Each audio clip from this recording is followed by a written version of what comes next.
Hello, good day. Once again, this is Arvin Alonso demonstrating to you basics of IT application tool. Now, this time I would like to demonstrate to you or show you the difference between having a formula to get the sum of all the values of a data set divided by the number of items and using the average function. Is there really a difference between the two? Now, let me demonstrate. So I have here a data set for the monthly salary of 20 customers.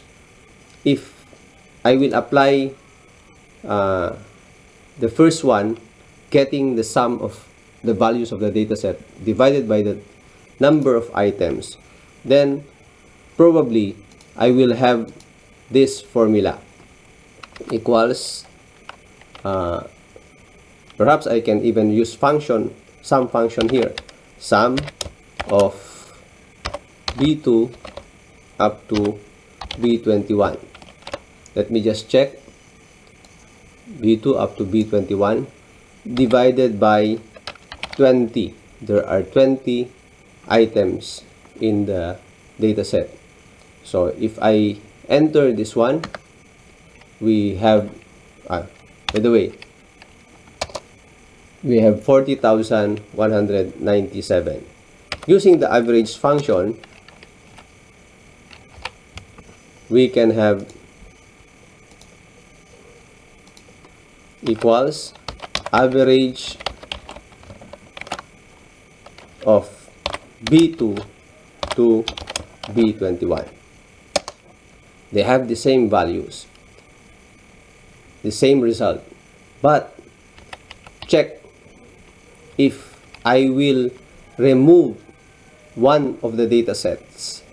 Say for example, I will remove the monthly salary of customer 2 because customer 2 did not apply or did not give his or her monthly salary.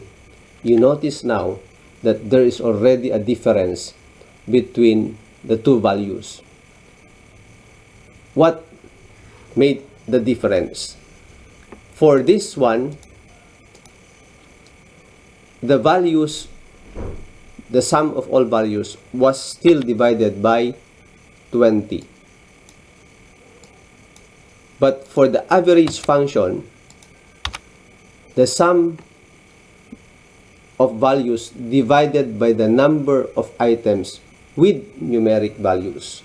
And in that case, there are average function counted that there are only 19 cells with numeric values, and therefore the average function used divided by 19 as the number 19 as the number of items used in dividing. So that's the difference between using this formula divided by the number of items and simply using the average function. Now, question: when will you use the first formula over the second formula, which is average? That depends on the situation of your report that you would like to generate. Okay? So, I hope you learned something new in this presentation, particularly the difference between getting the sum of all values divided by number of items and simply using the average function. Thank you and God bless.